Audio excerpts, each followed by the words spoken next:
الحمد لله نحمده ونستعينه ونستغفره ونعوذ بالله من شرور أنفسنا ومن سيئات أعمالنا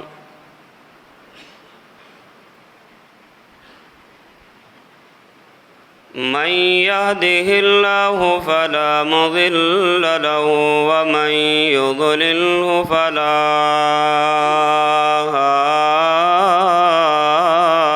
هادي له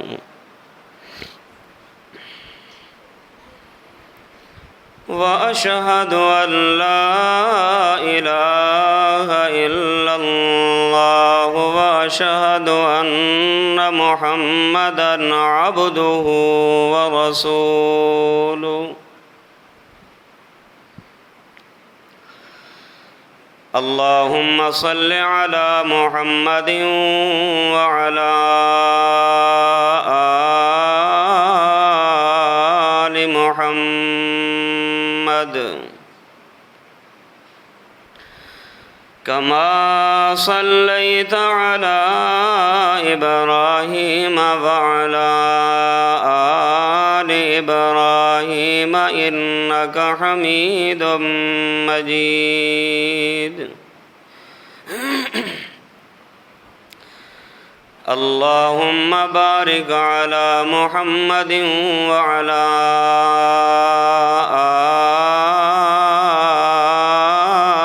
آل محمد كما باركت على إبراهيم وعلى آل إبراهيم إنك حميد مجيد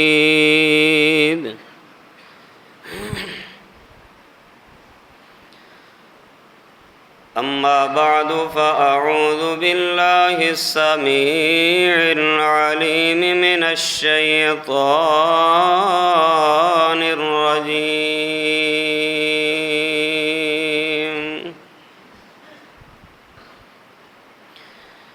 بسم الله الرحمن الرحيم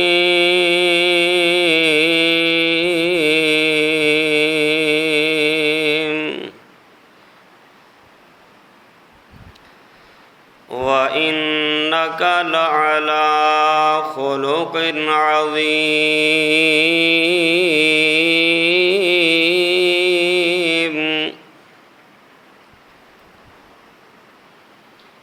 وقال الله تبارك وتعالى ما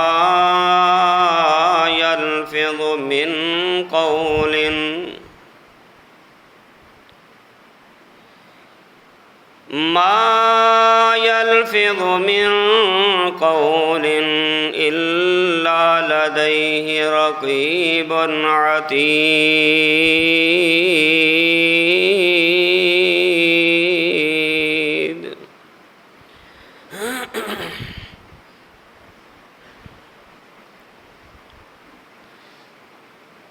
یا الہی جب تک میرے بدن میں جان رہے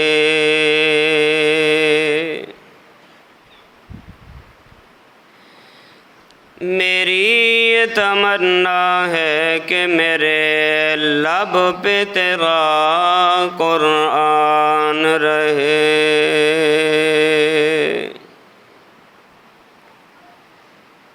الہی تو رحیم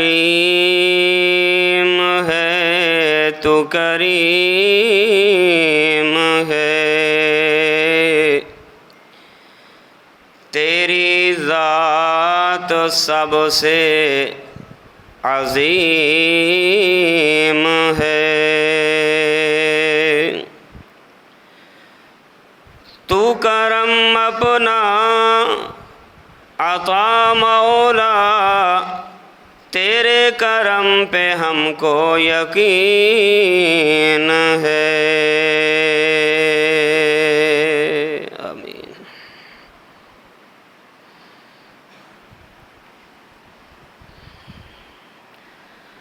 حمد و ثنا، کبریائی، بڑائی، یکتائی، تنہائی، شہنشاہی اور بادشاہی اللہ وحدہ لا شریک کے لیے۔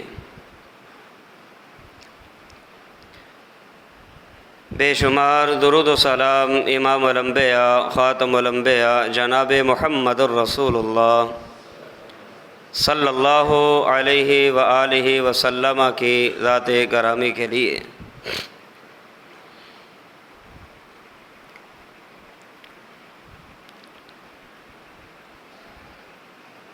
جامع ترمذی کی روایت ہے،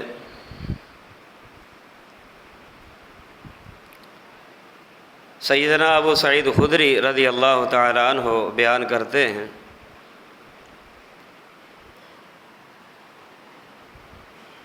پیارے پیغمبر علیہ السلام نے ارشاد فرمایا،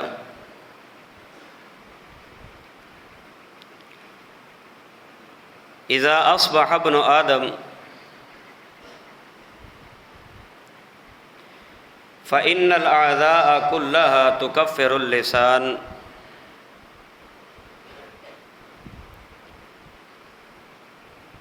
کہ جب آدم زادہ صبح کرتا ہے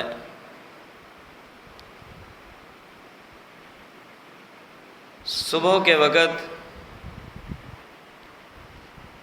ابن آدم کے تمام اعضاء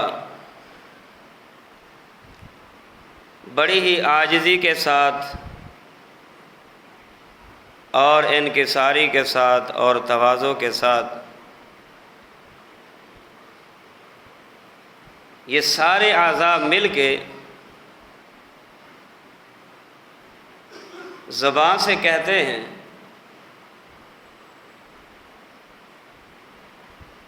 اتق اللہ فینا، کہ اے زبان ہمارے متعلق اللہ سے ڈر۔ کیوں؟ فإنما نحن بک، اس لیے کہ آخرت میں ہماری کامیابی، ہماری کامرانی اور ہماری نجات کا دار و مدار اگر کسی چیز پہ ہوگا تو وہ تو ہے۔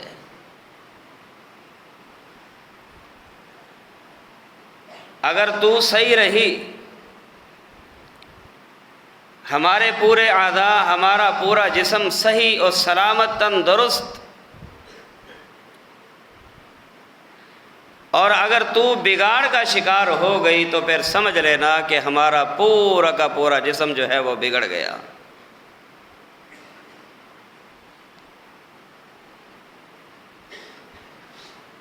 یہ حدیث جامع ترمذی کی ہے۔ اس سے کیا ہمیں سبق ملتا ہے کہ ہر انسان جب صبح کو اٹھتا ہے، انسان کے جسم کا ایک ایک انگ، ایک ایک جوڑ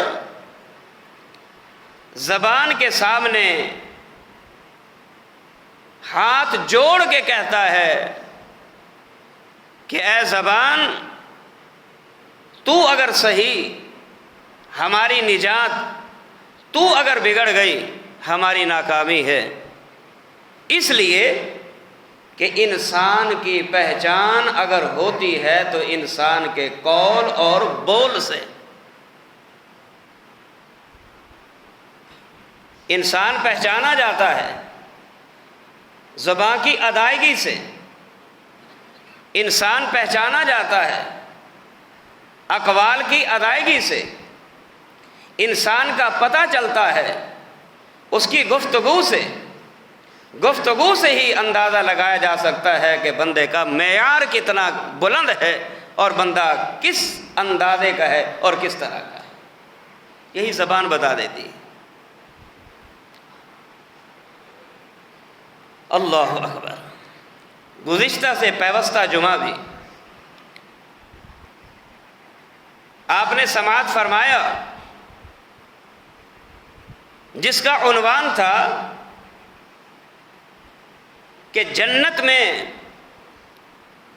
امام الانبیاء محمد الرسول اللہ صلی اللہ علیہ وآلہ وسلم کی ضمانت پانے والے کون سے خوش نصیب لوگ ہوں گے؟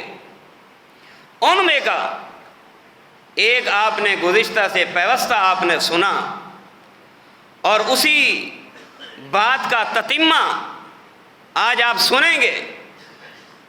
ایک اور جامع ترمذی کی روایت، راوی سیدنا معاذ بن جبل رضی اللہ تعالی عنہ ہیں۔ اللہ اکبر، بڑی توجہ طلب حدیث ہے۔ میں سمجھتا ہوں اگر انسان اسی ایک حدیث کو سمجھ کر عمل کر لے، انسان کی دنیا بھی کامیاب ہے، آخرت میں بھی کامیابی ہے۔ سیدنا معاذ بن جبل رضی اللہ تعالیٰ عنہ بیان فرماتے ہیں، ایک سفر کا موقع ہے، آپ سواری پہ سوار ہیں، میں آپ کے پیچھے ایک ردیف کی حیثیت سے سوار تھا، آپ چل پڑے۔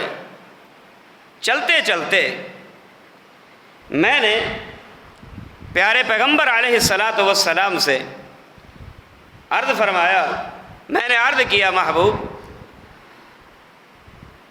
اخبرنی بعمل یدخلنی الجنہ،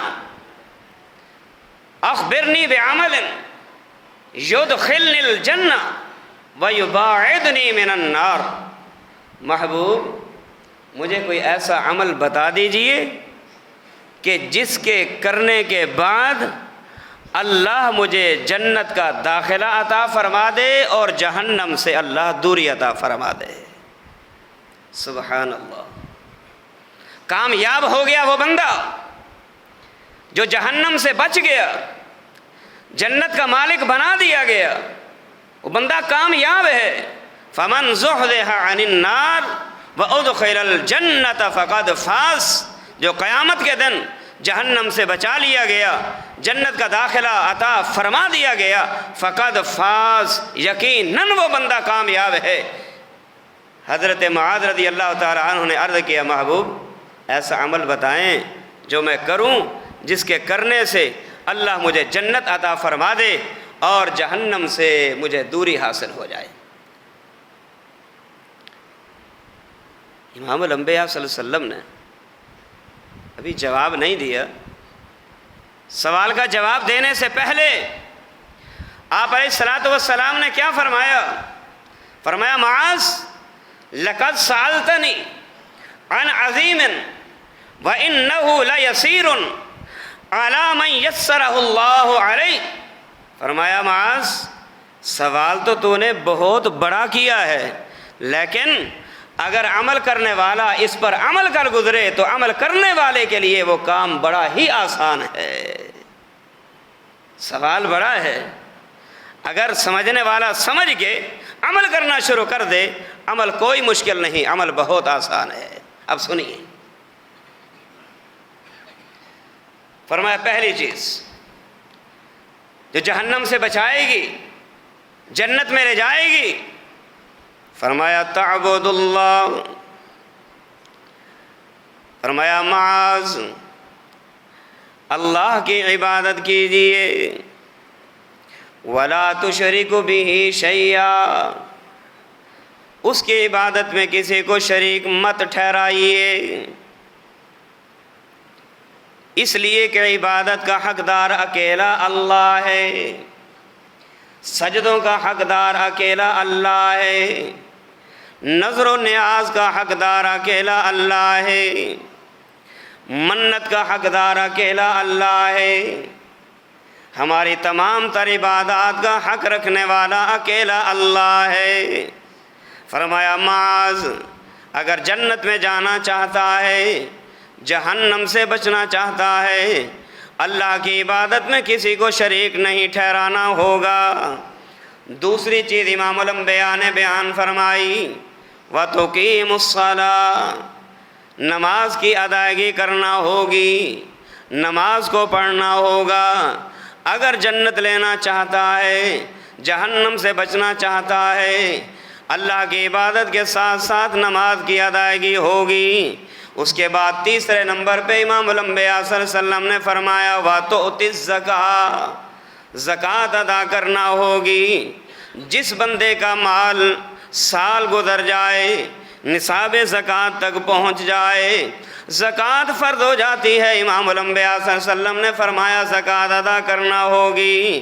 وَتَصُومُ رَمَضَانَ، ماہ رمضان کے روزے رکھنا ہوں گے۔ وَتَحُجُّ الْبَيْتَ، اور بیت اللہ کا حج کرنا ہوگا۔ یہ 5 چیزیں امام الانبیاء صلی اللہ علیہ وسلم نے سیدنا معاذ بن جبل رضی اللہ تعالیٰ عنہ سے بیان فرمائی۔ آپ نے فرمایا لَقَدْ سَأَلْتَنِي لَقَدْ سَأَلْتَنِي عَنْ عَظِيمٍ،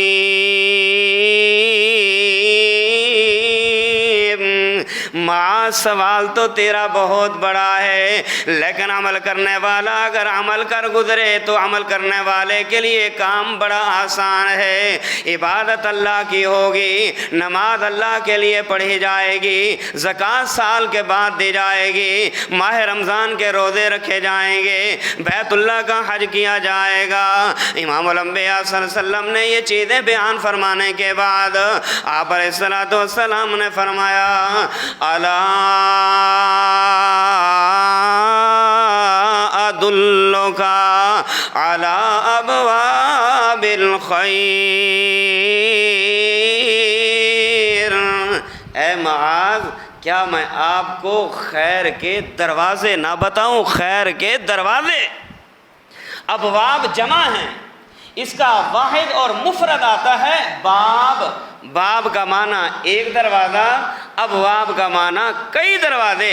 امام الانبیاء صلی اللہ علیہ وسلم نے فرمایا معاذ کیا میں آپ کو خیر حاصل کرنے کے کئی دروازے نہ بتاؤں؟ کہ جس دروازے پہ بھی جائے خیر ملے، اس سے آئے خیر پائے، اس سے آئے خیر پائے، اس سے آئے خیر پائے، جس سے بھی آئے خیر پائے۔ اے معاذ وہاں سوال تو نے کیا تھا، یہاں میں خبر دینے لگا ہوں کہ خیر کے دروازوں کے بارے میں تمہیں نہ بتاؤں؟ سیدنا معاذ رضی اللہ تعالیٰ عنہ نے عرض کیا محبوب ہم خیر کے ہی تو متلاشی ہیں، خیر کے متلاشی بن کے آپ کی راہ ہدایت پہ ہم آئے ہیں، نبوت کو تسلیم کیا ہے، رسالت کو مانا ہے، آپ کی نبوت پہ ایمان لے آئے، آپ کی رسالت پہ ایمان لے آئے، اللہ کے قرآن پہ ایمان لے آئے، رب کے اسلام پہ ایمان لے آئے، صرف اسی وجہ سے تاکہ خیر حاصل ہو، شر سے بچا جائے، اور سنت حاصل ہو، بدعت سے بچا جائے، توحید حاصل ہو، شرک سے بچا جائے۔ محبوب اس سے بڑی اور خوش نصیبی کی بات کیا ہوگی کہ نمان نبوت سے جو ہے انسانیت کے لیے رہنمائی ہو جائے کہ یہ بھی خیر کا دروازہ ہے، یہ بھی بھلائی کا دروازہ ہے۔ آپ علیہ الصلوۃ والسلام نے فرمایا الصوم جنۃ، روزہ ڈھال ہے، روزہ گناہوں سے بچاتا ہے، روزہ جہنم سے بچاتا ہے، روزہ جھوٹ بولنے سے بچاتا ہے، روزہ رشوت لینے دینے سے بچاتا ہے، روزہ حق تلفی کرنے سے بچاتا ہے۔ وَالصَّدَقَةُ تُطْفِئُ الْخَطِيئَةَ كَمَا يُطْفِئُ الْمَاءُ النَّارَ۔ فرمایا معاذ اپنی زندگی میں صدقہ کیا کر، اپنی زندگی میں اپنے ہاتھ سے لوگوں کی ضرورت کو پورا کر دیا کر، تیرا قیامت والے دن وہی چیز کام آئے گی جو تو اپنے ہاتھ سے دنیا کے اندر خرچ کر کے جائے گا۔ تیرے مرنے کے بعد تیرے وارث تیرے مال کے وارث تو بن سکتے ہیں، تیرے ورثے کے تیرے وارث مال کے وارث تو بن سکتے ہیں، لیکن معلوم نہیں تیرے جانے جانے کے بعد وہ تیرے نام پہ کچھ دیں یا نہ دیں، تیرے نام پہ خرچ کریں یا نہ کریں۔ امام الانبیاء صلی اللہ علیہ وسلم نے فرمایا اگر آخرت کی کامیابی چاہتا ہے، آخرت کے بھلائیوں کے دروازے کھولنے چاہتا ہے، اپنی زندگی میں اپنے ہاتھ سے صدقہ کثرت کے ساتھ کر کے جایا کر، اللہ کے راستے میں دے کے جایا کر۔ کیوں؟ اس لیے کہ یہ صدقہ گناہوں کو ایسے مٹا دیتا ہے جس طرح جلتی آگ پہ پانی کو ڈال دیا جائے، فائر برگیڈ والا آ جائے اور وہ اپنے اس تیز دھار سے جلتی آگ کو جو ہے بجھا دیتا ہے۔ فرمایا یہ صدقہ بھی انسان کے گناہوں کو ایسے ہی ختم فرما دیتا ہے۔ وَصَلَاةُ الرَّجُلِ فِي جَوْفِ اللَّيْلِ، اور جب رات کو لوگ سوئے ہوئے ہوں، آدھی رات کو اٹھ کے رب کو منایا کر، لوگ خواب غفلت میں ہوں تو اللہ کو راضی کرنے کے لیے اٹھ جایا کر، لوگ خواب غفلت میں پڑے نیند میں آرام کر رہے تو اللہ کو راضی کرنے کے لیے، اللہ کی جنت کے حصول کے لیے تو رات کو اٹھ کے رب کو منایا کر، رات کو اٹھ کے رب کو راضی کیا کر۔ تتجافا جنوبهم عن المضاجع يدعون ربهم خوفا وطمعا، يدعون ربهم خوفا وطمعا۔ رات کو اٹھ کے اپنے اللہ کو منایا کر، رات کو اٹھ کے اپنے گناہوں کی اللہ سے معافیاں مانگا کر، رات کو اٹھ کے اپنے اللہ سے رزق کی کشادگی کا سوال کیا کر، رات کو اٹھ کے اگر بیمار ہے تو صحت کا سوال کیا کر، تنگ دست ہے تو خوشحالی کا سوال کیا کر، اپنے گناہوں کی اللہ سے تو معافیاں مانگا کر۔ فرمایا جب تو یہ کام کرنا شروع کر دے گا، رب العالمین تیرے لیے اپنے رحمت کے دروازوں کو کھولتا چلا جائے گا۔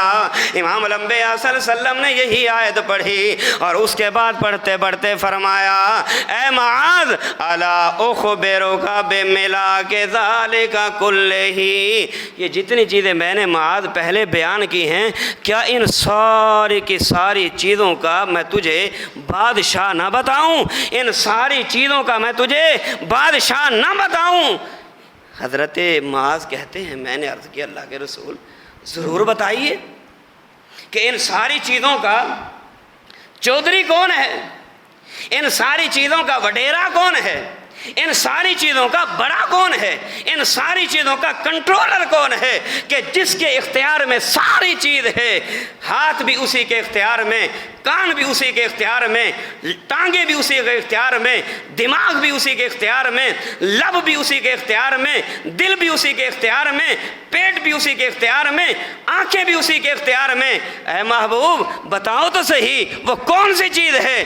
امام الانبیاء صلی اللہ علیہ وسلم نے فرمایا، آپ نے فرمایا فَأَخَذَ بِلِسَانِهِ، آپ نے یہ بات بیان فرمانے کے بعد اپنی زبان کو باہر نکالا اور زبان کو پکڑ کر فرمایا معاذ ان ساری چیزوں کا سردار، ان ساری چیزوں کا کنٹرول اگر کسی چیز پہ ہے تو وہ زبان ہے۔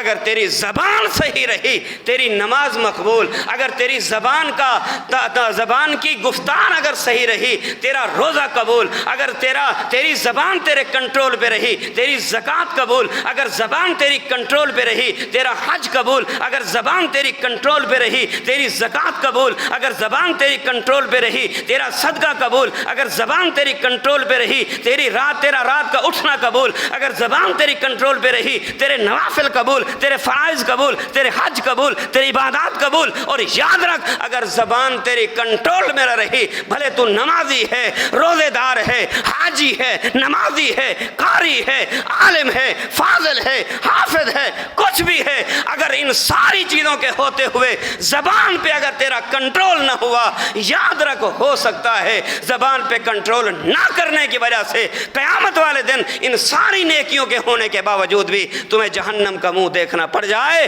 فرمایا اگر ساری چیزوں سے فائدہ اٹھانا چاہتا ہے زبان پہ کنٹرول تو کر، قیامت والے دن محمد الرسول اللہ جنت کی ضمانت تجھے دیتا ہے۔